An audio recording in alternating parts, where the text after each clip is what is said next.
Ready? Bring your own nameplate. You're welcome.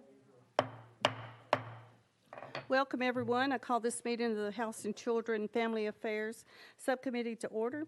Haley, would you please call the roll?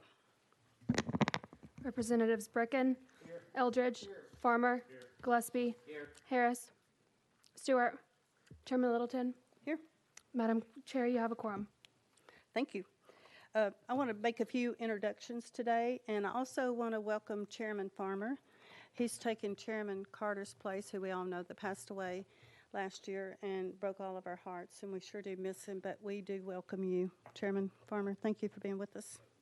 I also want my assistant, Haley Pereira, and Ben Voigt, a research analyst. Y'all, your names are kind of... So, and Michelle Fogarty, our legal assistant. Thomas Woodard, our sergeant at arms. Benjamin Adams, our clerk. And Elizabeth Edwards is in the back here, recording all of us, so be careful. No, I'm just kidding. Just had to say something funny for a little while. Are there any announcements or personal orders from anyone? Okay, hearing none, we'll just move forward. We'll do a little housekeeping. House Bill 466 by McKenzie has been taken off notice, and it's his third. Where's that little paper? Yep, I have too many papers. Since this bill has been calendared 3 times without objection, it is referred to the special calendar to be heard with the final calendar. House Bill. House Bill 1588 by Leader Camper has been taken off notice without objection. House Bill 1866 by Representative Casta has been rolled 1 week without objection. So we have House Bill 1545 by Representative Weaver. The bill is deferred in the Senate, but she wanted to speak on the bill for a little while, so we won't be making any votes on it, but she's going to kind of tell us a little bit more about the bill, and then once it's opened and comes back in the Senate, then we'll take it back up here in the House. Motion on the bill? We're not going to vote. No, we don't need to. Okay. Oh, yes, we do. Okay. Motion on the bill. Properly motioned and second. Representative Weaver, you're recognized. Thank you, Chairman. Thank you, members. And thank you for giving me ample time to explain why I'm passionate about this bill. The amendment before you that we're going to be speaking on is 12436. So we have amended the bill since the original bill went out so that you're on the right posture of the legislation. Again, the bill is asking simply to may appoint and authorize a family advocate for the parent. And a little history here I'd like to share on why, again, an advocate for the parent is necessary in these cases. The DCS handbook, they hand out, as I understand, the DCS hands a handbook out to a parent, and in that handbook it says that parents and families are entitled to an advocate.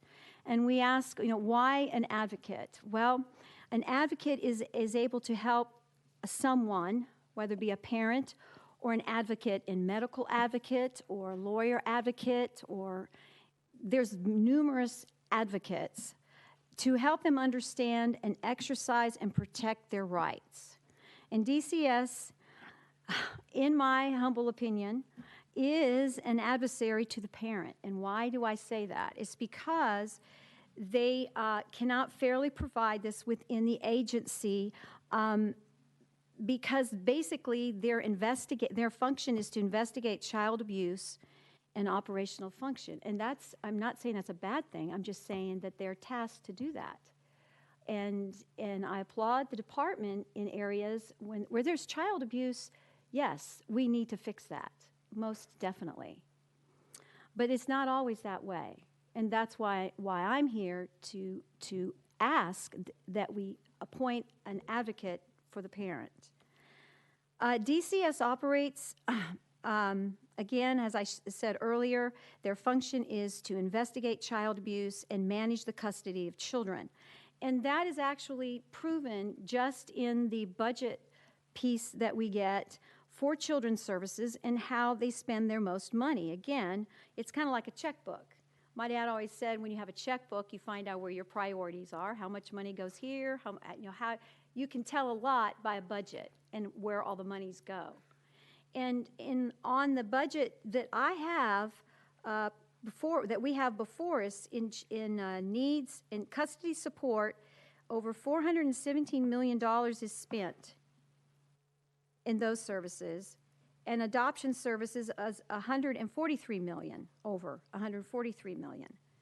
So again, there's a lot of money being paid for custody for our kids, which again is to their credit is what they do.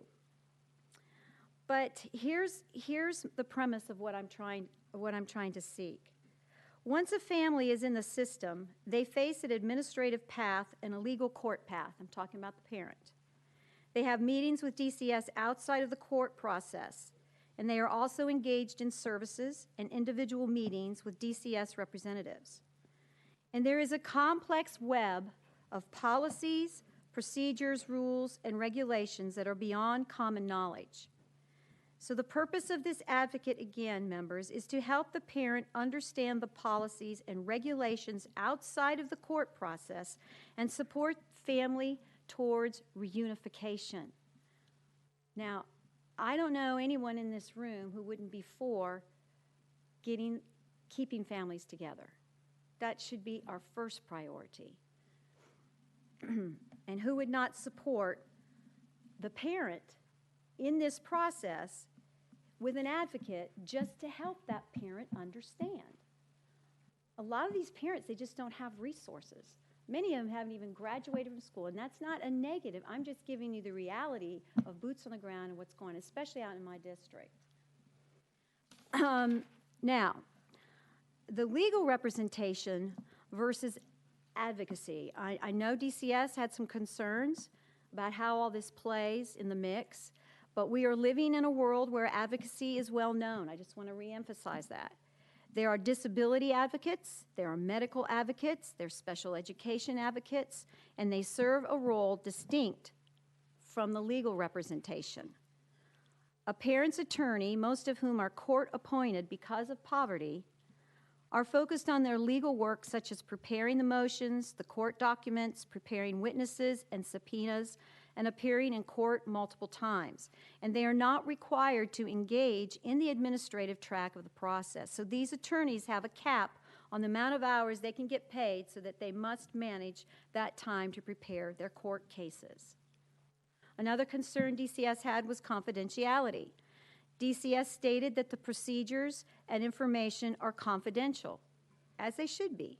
The same statute provides for the appointment of a CASA volunteer who is not an attorney, but is also allowed to access to all the court records, the DCS records, the courtroom procedures. All the DCS policy provides that, also the DCS policy provides that a parent can have a support person in their confidential meetings. This statute that's before you, members, merely mirrors the role of the CASA volunteer. So they already are given that authority. CASA versus the parent and family advocacies was another concern, and DCS was created in 1995 with the public policy of family reunification. That's the goal of the Department of Children's Services, is to keep these families together.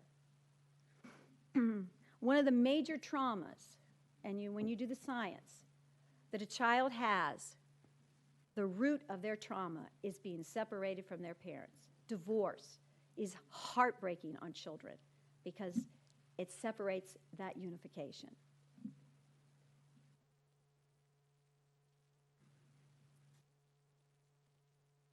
And yet, because of all the complexity and adversity that families have, they get stuck in a maze. Now, CASA does not advocate for family reunification, but states that their mission is child safety. Although a worthy perspective, this can put CASA at odds with families. The consent of the parent is another concern. DCS states that perhaps one parent will consent and another one will not. There is no argument here. If that does occur, the advocate would only work with one parent in understanding the process. Again, that's the reason why I'm passionate about this. Are we providing the best resources and information to these parents? Remember, they're risking their child being taken from them. Engagement. Oh, wait, I have another thing. Consent of minors 14 years old, or some of them are older. DCS says, what if a 14-year-old or older did not consent? Well, that's fine. But the advocate does not need to work with them. Although that is highly unlikely that that child would oppose, still again, the advocate does not need to work with them. A great deal of families engaged with DCS are simply low-income families dealing with family crisis. We have a whole bunch of that across our state, and it is so unfortunate.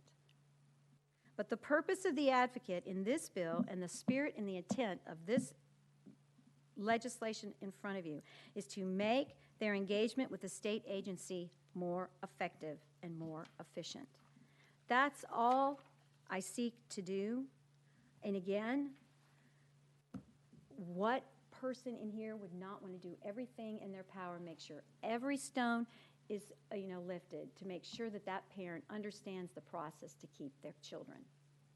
I'm going to give you a little story of my family who, with 8 children, my grandparents, every day was survival in World War II, when they were refugees, when they were kicked out of their home country in Brestovic, Yugoslavia. Okay, it's another country, it's another era of time. It's still the same scenario in many cases. They were homeless for 6 years. Just to find a meal was survival. Every day was survival. But the beauty of how this all ended was that all the 8 siblings and my grandma and grandfather, my dad I'm talking about as a young child, they stayed together. And that is the main thing they remember. My dad's 82 now. Hell broke loose against them. They didn't have a home. They were homeless. They didn't have food. They didn't have shoes. They didn't have a lot of things. But they had the family. And that is why I'm passionate about this bill. We got to do everything we can to keep these families together. Representative Weaver, thank you very much for your presentation. So am I done? Mm-hmm. Is that the shut up music? I think so, but thank you. Hey, no problem. I thank you for your indulgence. I truly do. But I wanted to give you the history behind it so you had something to think about. And we'll revisit this the next time, right? Did you want to take this off notice? No. Oh, yes, I guess I do, because I need to wait for the Senate side, and then we'll bring it back. Okay. Yes, that's the Yes. proper So procedure. House Bill 1545 is taken off notice without objection. All right, thank you. Thank you, members. Thanks. So now we are going to go out of session for some presentations. So we're going to call up Mountain Youth Academy, Camelot Care Centers, Tennessee Children's Home, and Frontier Health. And we're going to use this kind of as a panel. So we'd like for you all to come forward and state your name and who you're with, please, for the record.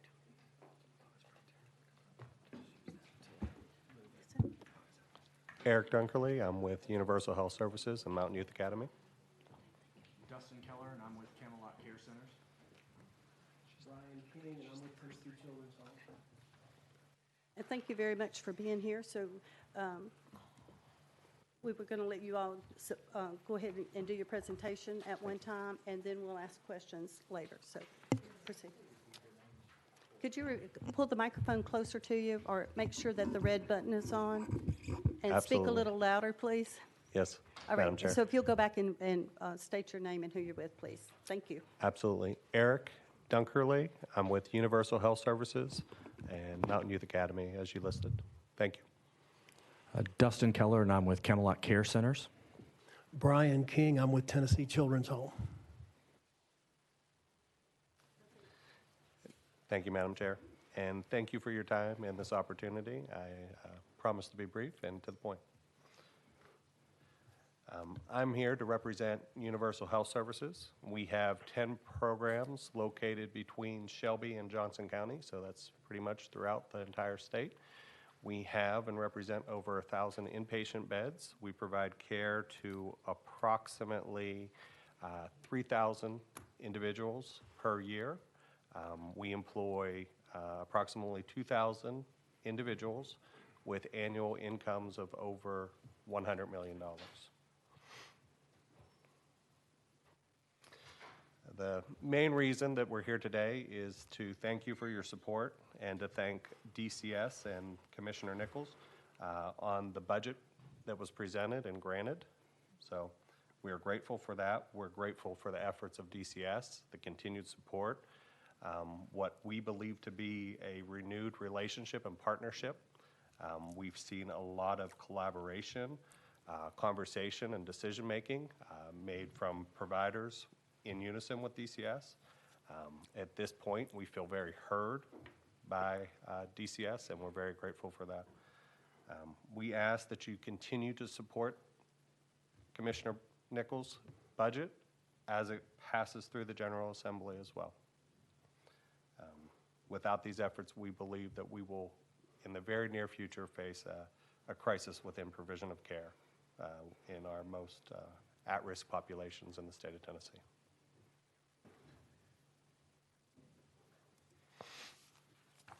The impact that we have seen across the board in the past 2 years, for obvious reasons, in our inflationary costs and salaries, we've seen increases over 20% in 2 years.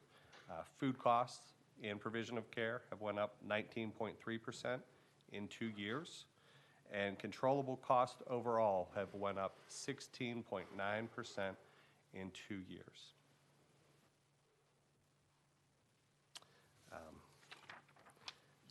Needed supports from you to include and surpass the budget amendments. We ask that this committee take on a hard look at some of the opportunities that we can do for providers in provision of care. There were certain allowances that were permitted during the state of emergency that allowed for us to provide care with the staffing crisis that we're still faced with. When that has expired, we still face the same, if not worse, staffing crisis as we did at those times, and we are now more limited in our ability for provision of care due to some of those waivers no longer being granted. I've listed some specifics, but obviously there are many.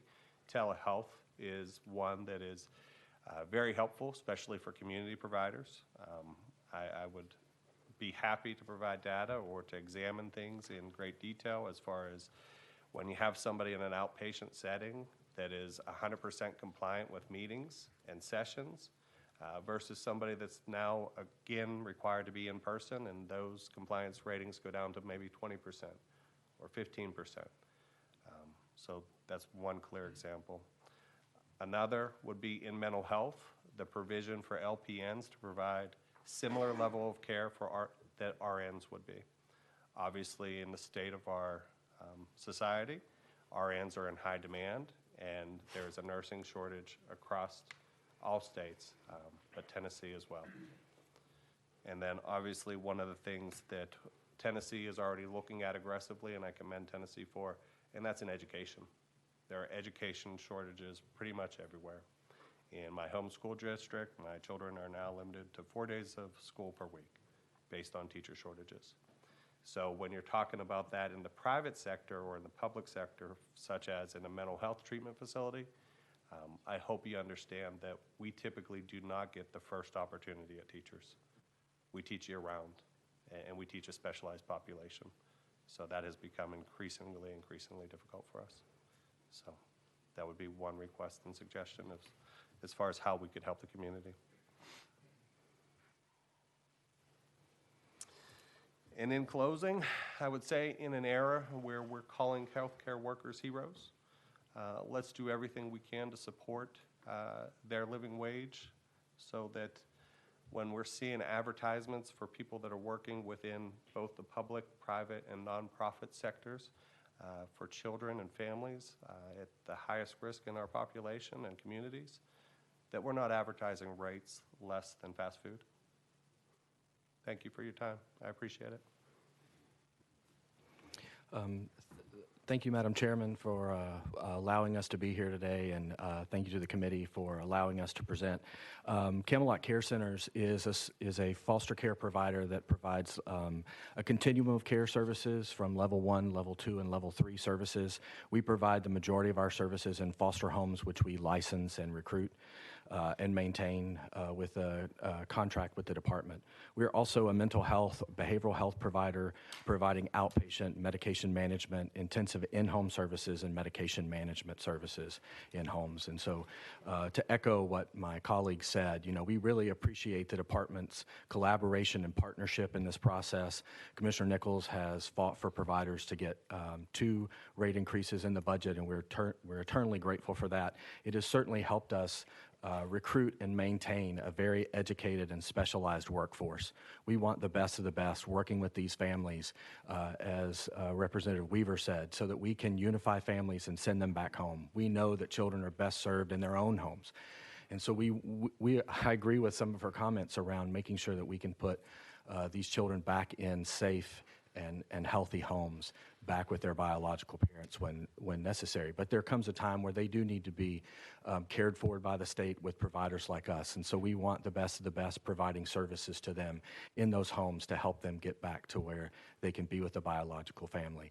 We appreciate the commissioner for looking out for providers in those ways and working with us and collaborating on how we continue to partner and work together.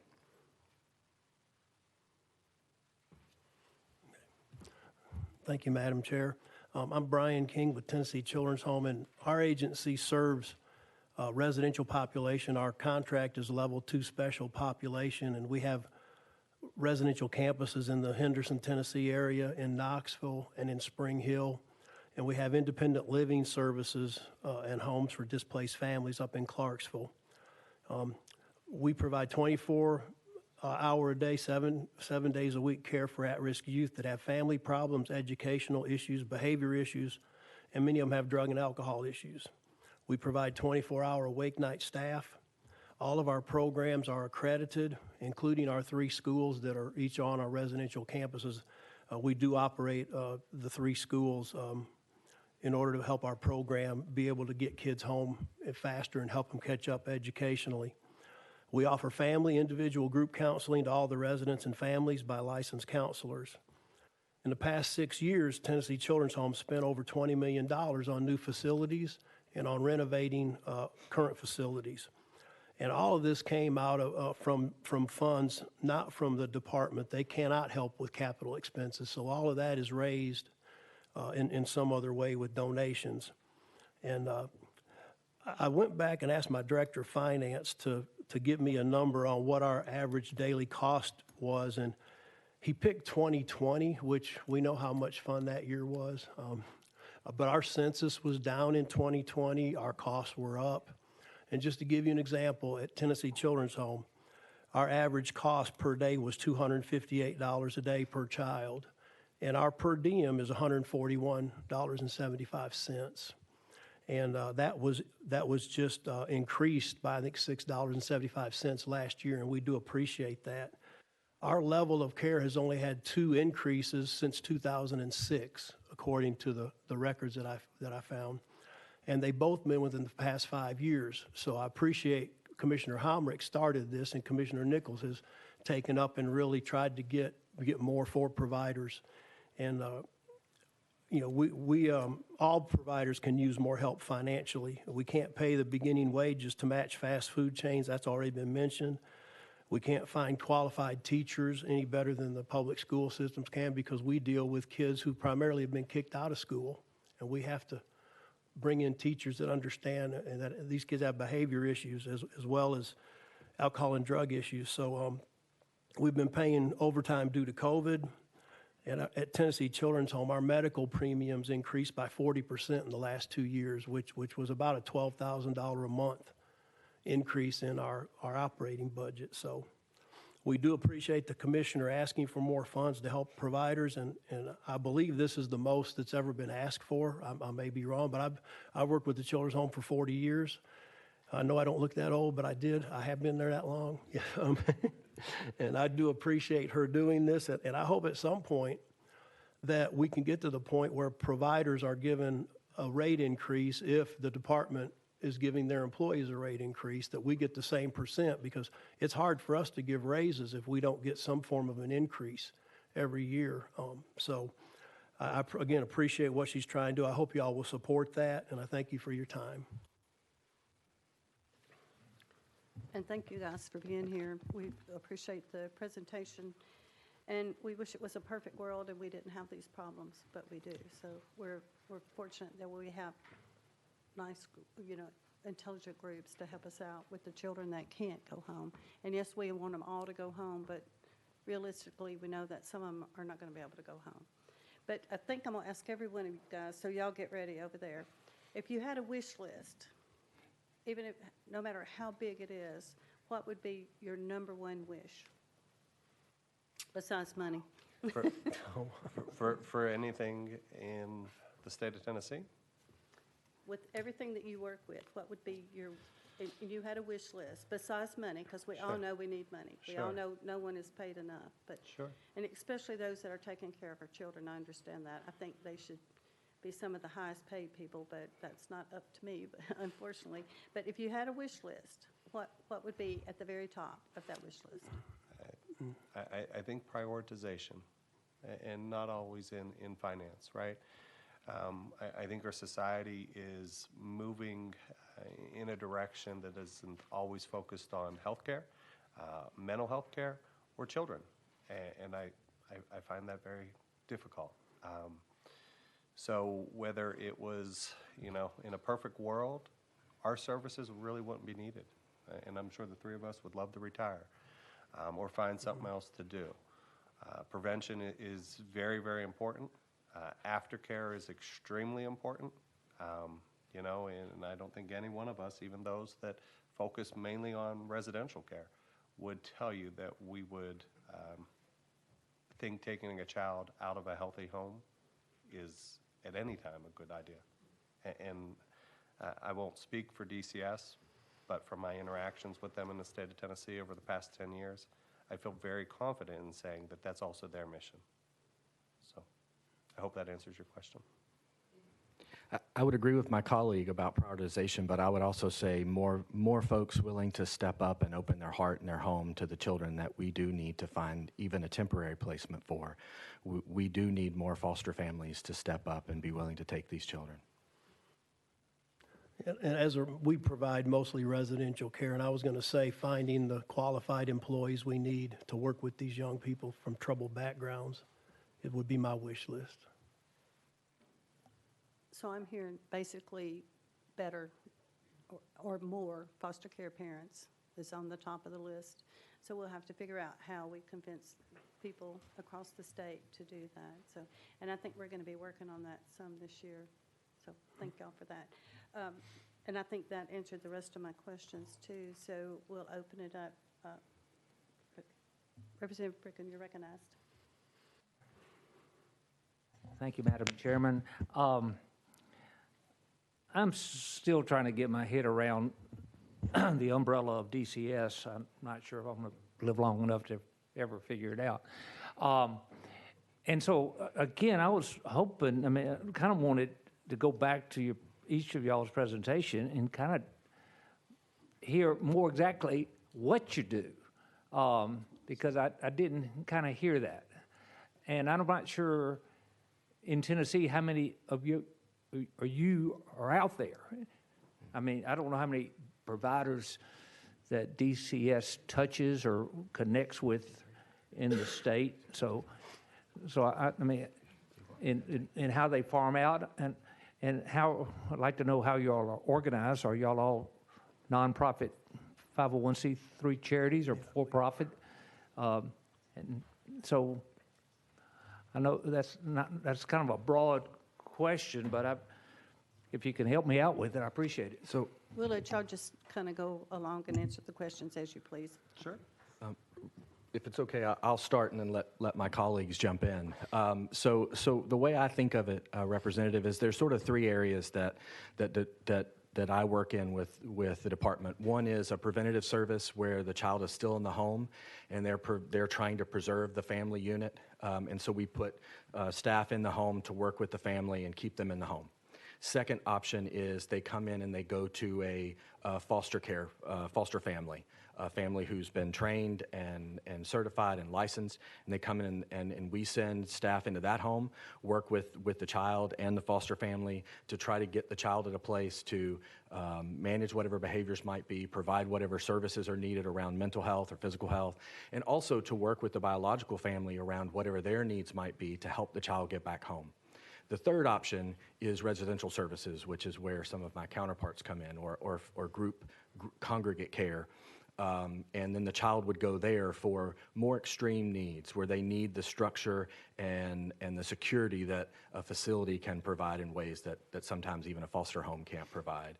And so sort of for me, it's in those three buckets. And as a continuum provider, we're asked to provide a wide array of those things. So no matter where the child enters, so they may start at a residential facility, they may start at a foster home, we're asked to provide the continuum of care. So we have foster homes, we subcontract with residential facilities, so that we can, as that child moves around in the system, so they might go to a residential facility for a period of time, and they're better and can move into a home-like setting but not go to their biological home. They could step into one of our foster homes and then step out into a biological home.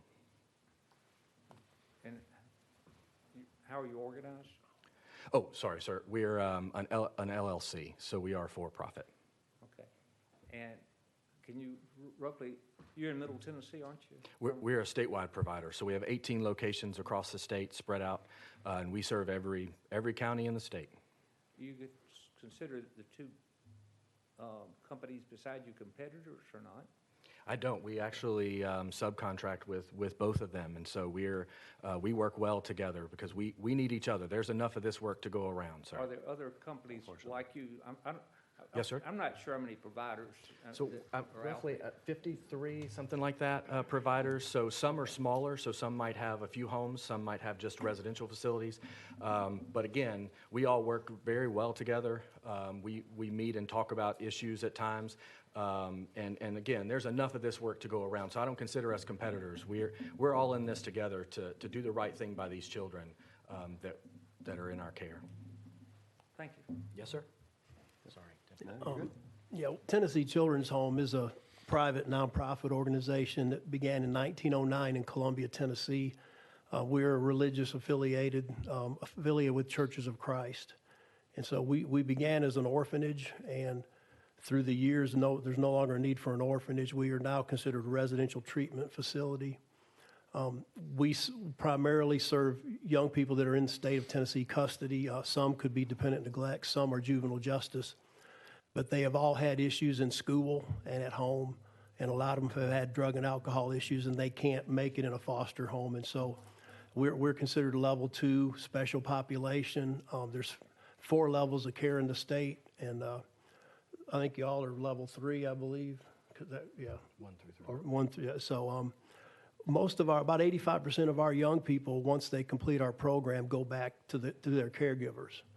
And that's totally opposite of what our goal was initially as an orphanage. We were to raise them. So we've changed our philosophy, and we believe kids are better off at home if the family can provide for their needs.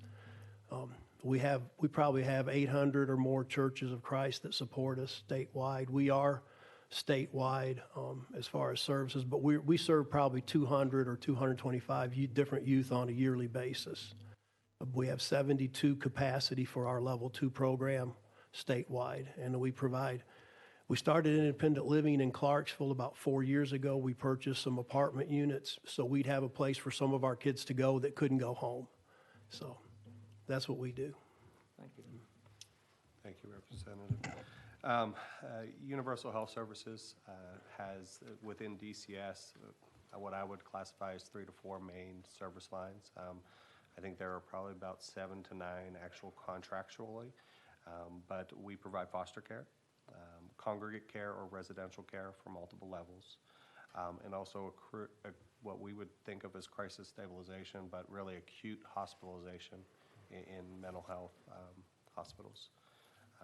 As far as the DCS umbrella, I can appreciate your comment.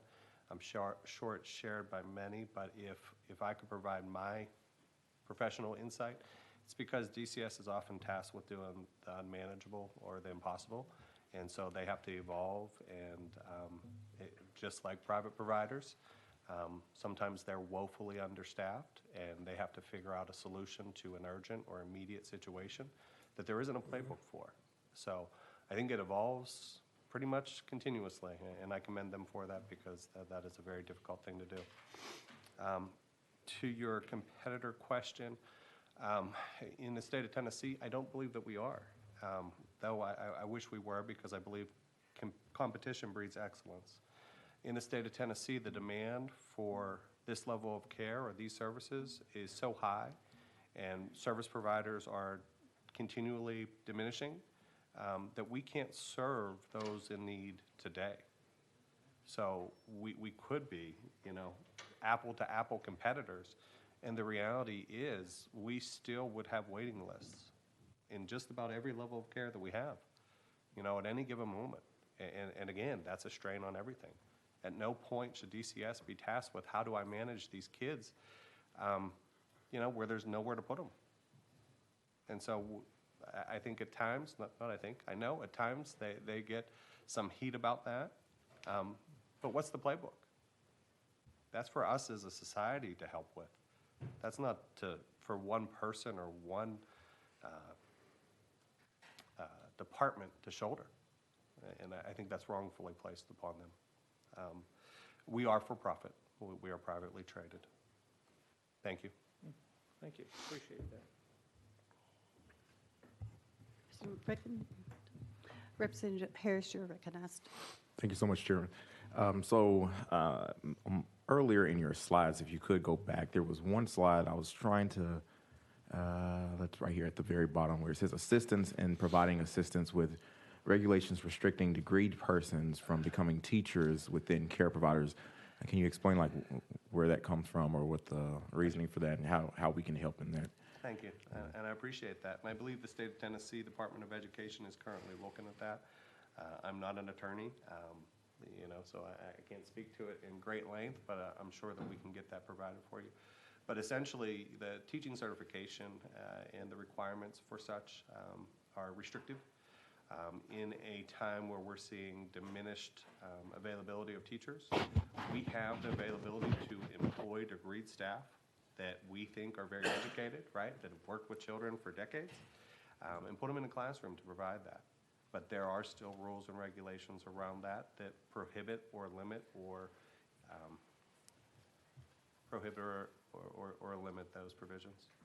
Does that answer your question fairly? Yes. Thank you, sir. Legislatively, obviously, we're at bill filing deadline for us, but what are some of the legislative blockers that may be something that we could help work on for the future that would make your job a little bit easier? If you're open to it, we would like to draft that and provide that to you in writing. Okay, great. Last one, and I'll be done. You mentioned that Commissioner Nichols and DCS had increased the per person cost that you all receive. What are some of the programs that you offer that calls for your per day costs to be much higher than what the state provides? And I believe that was. I think we would say that it's all of the service lines that we provide. As my colleague said earlier, throughout the pandemic, cost of keeping a qualified staff. Our staff all have a bachelor's degree in a mental health or social work related field. They have to come in with some experience working with children, whether that's in a child care setting or an educational setting or some other setting. So they have a degree, they're somewhat skilled. And so we've had to raise our pay twice during the pandemic and are considering doing that again. If the budget provides rate increases for that, it goes straight to them. And the same thing with foster parents. With cost increasing, what we pay our foster parents is considered a reimbursement for providing including room and board. All of those costs have gone up, and to be able to recruit and train foster parents, we need to be able to give them a daily rate that adequately reimburses them for the care that they provide. So I would say that all levels of our care are affected in that manner. Yeah, anything that involves employees today. For one shift at one site, we increased our wages by over 54% over last year. So that'll give you a little bit of a glimpse. Foster care is another great example. You would think during a pandemic when people are sheltering in place, staying home, working remote, there would be more people stepping up for that. We've seen less. So it's counterintuitive, but that's the fact. Being residential, we have a lot of costs that, for buildings and utilities and I mean, we also, the staff has been, our staff, I don't have the percentage, but we've had to increase our staff salaries as well. And we've never expected to get 100%. We're a nonprofit. We never expect the state to pay us 100% for the work we do. But when you're doing counseling, when you're working with kids that have alcohol and drug issues, when you're providing their education, which most of these kids have been kicked out of special ed classes at school, we have a 1 to 5 student-teacher ratio. That's expensive. And we do that because it works. But we have a teacher and a teacher's aide in a class with 10 kids, with 8 to 10 kids. So, and that's why it's just not cheap to do what we do. And we, as a nonprofit and as a religious organization, we try to do more than what the state asks us to do as well. So we don't expect them to pay for what we do that they don't ask us to do. Thank you so much. Thank you, Chairman. Thank you, Representative. Representative Bricken, you're recognized. Thank you, Madam Chairman. Another kind of global question. Our contracts, is it an annual, long-term contracts that DCS have with y'all, or what? So ours has historically been on a 3-year cycle. I think this last time we moved to a 5-year cycle, but it does have clauses in there for any reason. There's like a 30-day out clause, either for cause or without. The department could say, we don't want to work with you anymore, but it's a 3 to 5 year cycle depending on the level of service. And that has Yes, evolved. that's correct. Yeah, that's correct, and it has evolved. And so again, if you look at this administration's initiatives, they've opened that up more. Where before you used to have to go through the RFQ or RFP process. Now they're allowing for more providers to come back into the market, which is encouraged amongst all of us. Yes. Again, so, we talk about competition, but we all share our same mission, which I'm sure everybody on this panel and in this room share. And so that's to help people. It's not a question for y'all, it's maybe a question for DCS. I wonder if they have a contingency plan if y'all decide not to renew a contract. Because, I would say just historically, and I don't want to speak for the department, but historically, the process begins so early on that before the current contract ends, there's almost a year length of time typically for that process to take place. And historically when providers have opted out or had to close or otherwise, they get lots of people to the table. Like I said, we as providers constantly talk and are trying to work together and find ways to move these children around. So if a provider were to close, we as providers step in and say, okay, I'll take these children and this provider takes this children. And there's a good amount of time to allow for that process to change hands. DCS will be here next week, so save those questions for them. Are there any other questions? Seeing none, thank you guys so much for being here, and we really appreciate what you do, because we feel like our goal here, especially in this committee, is to help those that can't help themselves. So thank y'all very much. Thank you. Thank you, Agreed. guys. Thank you all for your time. Thank you. So next we have Frontier Health. They're not, okay, so then we have Nurture the Nest.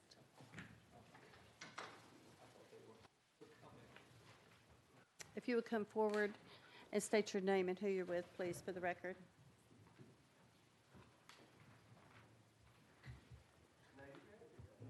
Hi, good afternoon. I'm Kristen Davis, and I'm the CEO with Nurture the Next.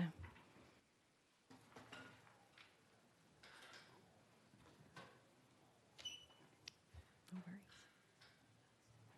Oh, there it is, I think. Yes, thank you.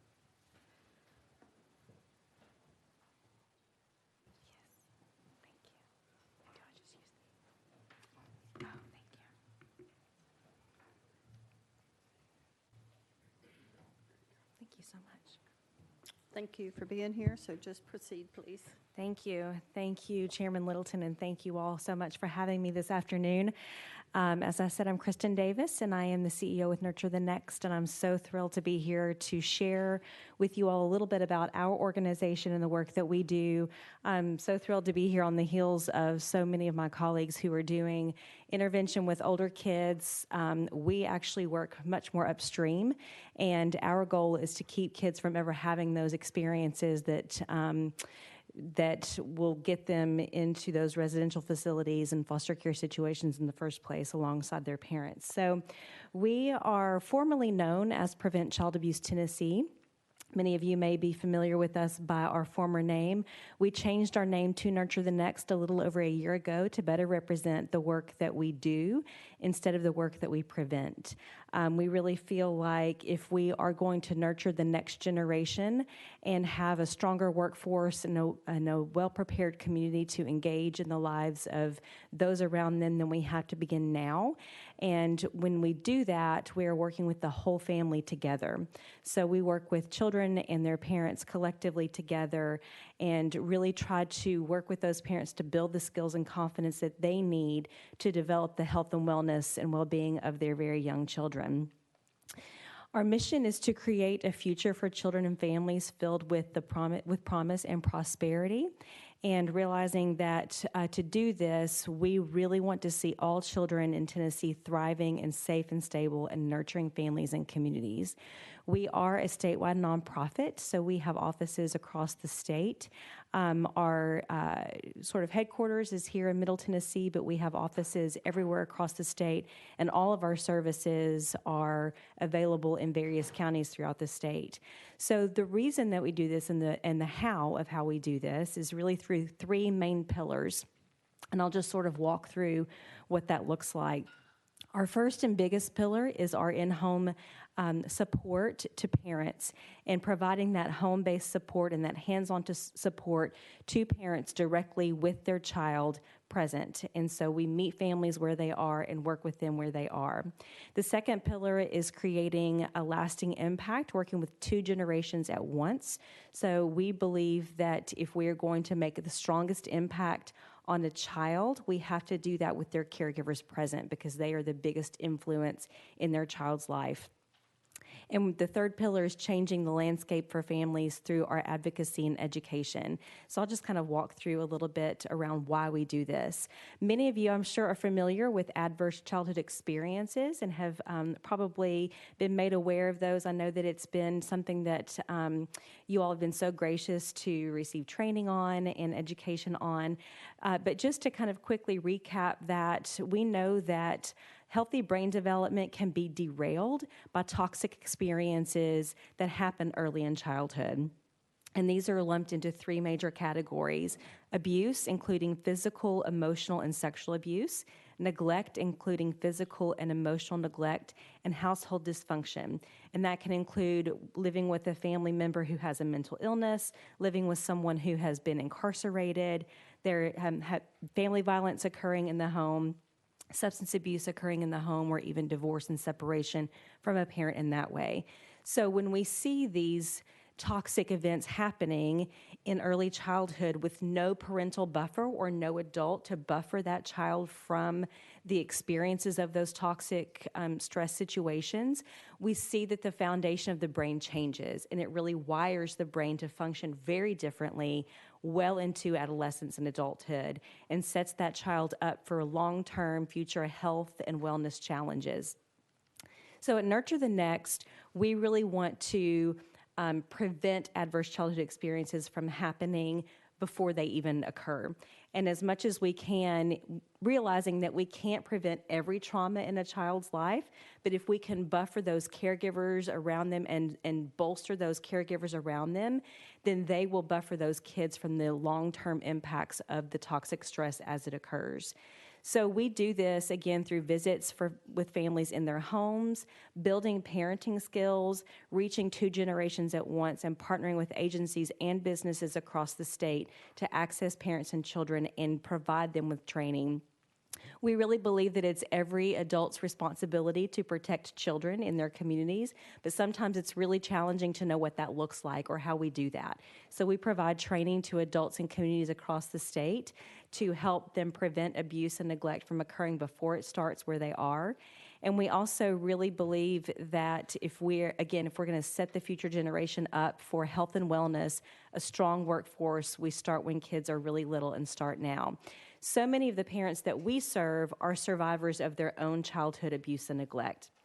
So if you think about this idea that when you have a child, you just instinctively know what to do and you instinctively know how to care for a child, that's not always the case in the families that we serve, because those parents themselves experienced trauma when they were younger. They don't necessarily know how to interact with and bond with their very young child, and they need help doing that. They need a role model and sort of this reparenting to be able to do that for their own young child. And again, a lot of that happens through our in-home support. Parents can enter into our in-home support program voluntarily. They are not mandated or court-ordered to participate. The programs that we provide are evidence-based, and they are long and short-term. So they can stay in our programs in their homes anywhere between 8 weeks up to 5 years when their child goes to kindergarten. We really optimally like to work with parents from the time that they find out that they're pregnant, because we know the earlier that we begin that relationship with the parent, the better the outcomes will be with that child. So we meet with those families in their homes, removing those barriers for them to participate because they don't have to worry about childcare or transportation. We're meeting them where they are in their environment that's very comfortable to them. So that hands-on approach really with the long-term goal of creating a safe and stable and nurturing relationship between that parent and child. But it also has a lot of other impact too on child medical visits, access to a medical home. We see children that turn up earlier receiving medical care from a doctor. We're able to assess the health and safety of the home itself and address that if there's a situation that's occurring that's not safe for a child. We're also able to identify any developmental delays for a child very early on through assessments so that we can get those parents and those children connected with services so that they don't have to begin kindergarten behind because nobody was able to identify those from the start. So through that, we're really working with 2 generations, building those parenting skills. And again, parenting is a skill that's passed on from one generation to the next. So we learn to parent typically through the people who parented us, whether that be our own biological parents or a caregiver or a foster parent. So making sure that we can intervene with those parents that maybe didn't have the most positive experience when they were growing up so that we can impact their child through that relationship that we have with the parent and the child together. We also provide crisis support services, and again, through 2 generations at once. We operate the statewide domestic violence hotline and answer that hotline in all 95 counties, and typically around 15,000 calls a year come into that line. We work with local shelters to triage people, typically women and their children, into shelter services when they need those. and really make sure that we're safety planning and crisis intervening over the phone. We work with law enforcement sometimes when they're on scene, when they arrive at a violent situation, because we know that witnessing violence and growing up in a family where violence is occurring can be very detrimental to a child's brain development. So that's the reason that we tie that program into what we're doing. We also operate a 24-hour parent helpline where parents can call any time of day, receive support, intervention, connection to resources. They can ask questions. They can just vent if they need somebody to talk to at any time of the day. And just about a year and a half ago, we actually launched a new program that's a texting mentor based support program where we provide mommy mentors to moms of very young children so they can receive evidence-based information via text and also have that relationship via text, realizing that not every parent needs the same touch. Some parents just need a light touch of support. Some parents need something that's more intensive through home visiting and things like that. And then again, we partner with agencies and businesses. We believe that the investment that we make into our community is not only cheaper to do that now on the front end, much cheaper than some of my colleagues that you just heard from, but also more effective. So partnering with agencies and businesses that have access to families and children so we can make sure we bolster those relationships, and our whole state does better by doing that. And again, believing that it takes more than just parents to raise happy, healthy children, that it takes, the old saying about it takes a village, and we really know that it does take a village. So we really work to educate people, faith leaders, coaches, neighbors, friends, relatives, on the role that they play in protecting the children in their lives and how they can really boost up the parents that they know and better serve their community in that way. We'd love for you to follow us on social media. These are our social media handles. We often share stories of the parents that we have served in our programs. They are out there on our social media because they really like to share that the benefits that they've received from the program. I have been with Nurture the Next for almost 20 years and actually started as a home visitor. And I still hear from some of the families that I served when I was a home visitor, and just the trajectory of the path that changed for them when they entered into our program, where they were really headed down a path of homelessness, ongoing substance abuse, challenges with mental health, and just by virtue of connecting with a supportive person who believed in them and was able to educate them and support them in their parenting has really set them on a completely different path. And again, 20 years ago, these parents were parenting babies, and now they're parenting college kids. So it's really fruitful to see sort of the outcome of those things. So we'd love for you to be a part of what we're doing.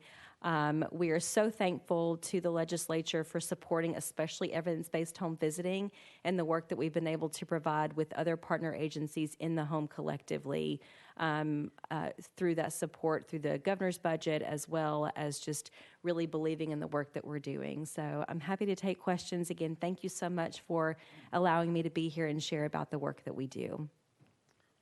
First, thank you so much for this presentation. Just like we talked about, there are so many programs out there that we don't know about, so we depend on you guys and CASA and Youth Villages, Nick over there to fill us in on who you guys really are. And I guess I'll go back to a really old saying, an ounce of cure is worth an ounce of prevention is worth a pound of cure. Mm-hmm. So I like the idea that we're trying to get the children early and in the homes and kind of lead both of them in the right direction and maybe they'll be productive citizens someday. Hopefully that's the goal. I realize that. So, but what about the rate, the success rate? Do you know, is it 75% or 50% or? Yeah, or 100? Sure. And it really, we quantify success in a variety of ways. So when a family is in the program, we actually calculate success based on how long they stay in the program, if they're intended to be in a long-term program, because the longer that they're in, the longer the outcomes are. So what we can say is we know that 98% of the families that we serve in home visiting have never had a substantiated report of abuse or neglect with the Department of Children's Services. And when we think about the population that we serve, it's a high poverty population, very little social support because of the environment that the parents grew up in themselves, low educational achievement. So we're actually able to help parents overcome a lot of those barriers. So we do use that as a quantifiable measure of success, because we know that if we can keep a child out of foster care or out of children's services even for a year, the return on that investment is significant. So you're right, Chairman Littleton, about that saying with the ounce of prevention. And we know that our programs, if we look statistically at the cost of our programs, we're able to save a lot of money compared to what we serve a family for in our programs versus what it costs to serve a family through the Department of Children's Services as well. So we have lots of outcome indicators that I'd be happy to share with the committee around other things, including child health and development and child wellness that I'm happy to send along. Thank you. Thank you for that. And my other question was, you said that you get pregnant women. Who recommends those? I know we talked about some of the others, like the older, or when it's a family already, but who recommends the pregnant women? Sure. It comes through a variety of resources. So we have programs in both rural and urban communities, so it sort of varies between those two types of communities. We do take self-referrals, and so we're always trying to have partnerships and good partnerships with people who serve pregnant women. A lot of our referrals do come through health clinics, birthing hospitals, pediatricians, obstetricians. We also have a lot of referrals that come through places like mental health clinics, substance abuse centers, crisis pregnancy centers, and then we do have a lot of word of mouth, which is a really big compliment, I think, to the services that we provide. So if we have someone who's been in the program and they recommend us to a friend or a family member, especially in rural communities where that's sort of how news travels, is through those systems of friendship and neighborship, that we get a lot of referrals that way. But primarily it is through the partnerships that we have very purposely curated with those other organizations that serve families. Are there any other questions? Representative Bricken, you're recognized. Thank you, Madam Chairman. Again, this is, you have a great program. I've always felt like the world would be great if we could just invent a good parenting pill and give it to everybody and set people in the right course. I guess my kind of questions along the lines is that, do we need to provide some, I'm going to say, incentive for new parents to take parenting classes?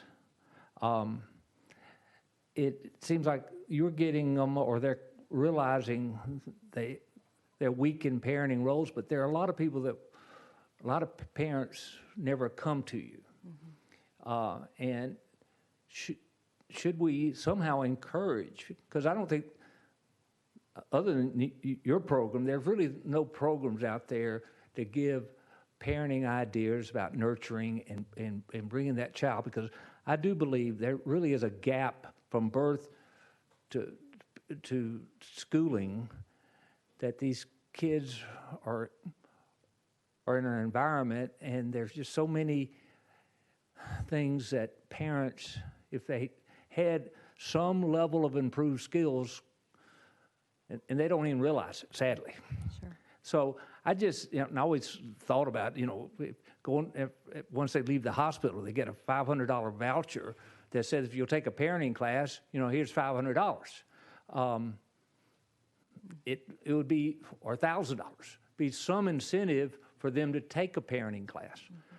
And I'm sure the demographics, my other question is that, I guess I hate to say it, is the demographics of most of the folks that need parenting classes are in the lower social, lower income demographics? So we really think parenting is a universal experience. If we had our way, every new parent would have access to a home visitor and have access to parent education if they wanted it. It's an experience that if you've had children or know somebody that has children, you understand and know the stress of that.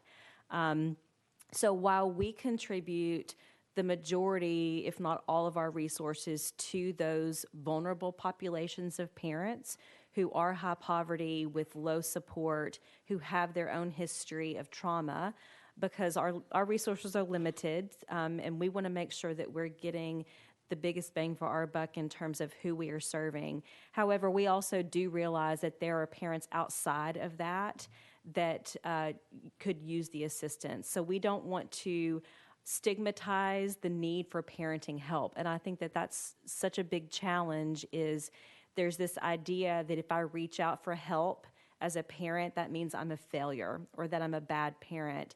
And so we have really attempted with our messaging to counteract that, and talk about the need that every parent has, no matter who you are, to have support in your life. In terms of incentivizing, I think that's a fantastic idea. I love it. We work, our programs, our home-based programs are evidence-based, and so often we will attempt to provide a level of incentives for participation, whether that be through provision of diapers. We give away so many diapers, thousands and thousands and thousands of diapers a year to new families who can't otherwise afford them because diapers are really expensive. Provision of safety items like car seats, high chairs, things like that. So we do want to remove and eliminate as many barriers to participating in our programs as possible, and sometimes just provision of those items is a big help. But I would agree that every parent needs help. I'm a parent of 2 kids, and I know how it felt to have a newborn and the stress of that situation, and realizing that we've got to remove the stigma of reaching out for help as a parent as much as we can. Thank you. Chairman Farmer. Yeah, and thank you, Madam Chair, and thank you for your presentation. Just curious if you could provide, you don't have to answer this now, but maybe provide the committee, of course, with your permission, Madam Chair, maybe with a comprehensive list of the communities that you serve. Absolutely. And I don't know if we can I meant to ask the folks up here earlier too, because it seems like, because I've dabbled in the juvenile world, practice law, right? So I've been there. I've worked with CASA, I've worked with guardian ad litem's, and I've worked with lawyers and this, that, and the other. And it seems like certain counties and certain jurisdictions have more services than others. And unfortunately, where I practice, it seems like we're on the lower side of that. So if there's any way that I could find out where you're at, where other folks are, and figure out a way to get more services, and especially into the East Tennessee areas where I practice, would be great. So absolutely. And I will say that that there is evidence-based home visiting now in all 95 counties, which is a big gift that this legislature decided last year to be able to use some of the TANF reserves to support. However, it is not up to the level that it could be. So in some counties, you've got one home visitor serving an entire county. And absolutely, we do see that some counties are more under-resourced than others. And we certainly have had the experience in some of the rural counties that we serve that sometimes we're which can become a real challenge to that home visitor who's providing services, because they become a care coordinator, a case manager, and they're also providing parent education. And to do all of that at once can be really difficult. So trying to build those systems in every county, but especially those under-resourced rural counties, to have places to even refer families to, has been a big challenge, and something that we've been very interested in for a long time. But I can get you a list of where we are, in addition to where other service providers are, specific to evidence-based home visiting, but also a county-by-county map of all of our programming, for sure. Thank you so much. that'd be great. Thank you. Thank you, Madam Chair. If you'll send that to my office, we'll make sure Yes. the whole committee gets it, please. I sure will. Yes. Thank you so much. Are there any other questions, comments? If not, thank you so much. Thank you. And this has just been a rewarding presentation. It's a happy one, it seems like, because it's really catching them early, so we don't have to deal with foster homes, and we don't have to deal with juvenile justice. And that's kind of our dream too, is to do away with all of that. So Absolutely. thank you for what you do. Thank you. Appreciate Thank you all so it. much. Thank you. Well, we'll go back into session without objection. Are there any announcements? Next week, we'll be hearing from the Department of Children's Services, and I think they have some fun things. Well, not fun things, but some very good things that we'll think they're fun because they're not ugly things. So anyway, we'll be hearing from them next week, and without objection, we will stand adjourned. We're adjourned. They are fun things they're going to roll out.